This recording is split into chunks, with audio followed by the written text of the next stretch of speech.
माधुरी हत्येचा विषय high power कमिटीकडं आपल्या नांदणी संस्थान मठानं अतिशय चांगल्या पद्धतीनं आमचे वकील सन्माननीय मनोज पाटील यांनी अतिशय चांगल्या पद्धतीनं मांडण्याचा प्रयत्न केला आहे। पेटानं काही अंशी त्याला विरोध करण्याचा प्रयत्न केला आहे, पण गेल्या जवळजवळ 2 महिन्यापासून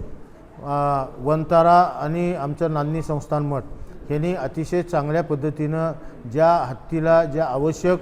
सोयी सुविधा ज्या इथं आवश्यक आहेत त्या सगळ्या इथं पूर्ण करण्याचा प्रयत्न हे नांदणी मठ आणि वंतारा यांच्या संयुक्त विद्यमानं अतिशय चांगल्या पद्धतीनं करण्याचा प्रयत्न केला आहे। आणि कुणाच्या काही सूचना जरी असल्या तरीसुद्धा येणाऱ्या काळामध्ये त्यासुद्धा आपण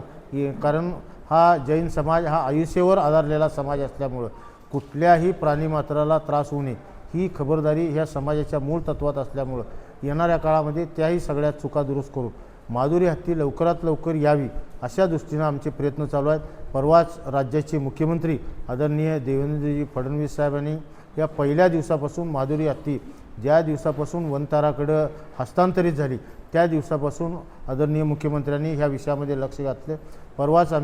मी आणि सन्माननीय इचलकरंजीचे विधानसभेचे आपले लोकप्रतिनिधी सन्माननीय राहुल आवाडे साहेबांनी मुख्यमंत्री महोदयांना विनंती केली आहे ह्या संदर्भामध्ये एक आपण वरिष्ठ स्तरावरची लवकरात लवकर बैठक घेऊन ही माधुरी हत्ती लवकरात लवकर येण्यासाठी म्हणून आपण प्रयत्न करावेत। त्यासाठी लवकरच बैठक घेण्याची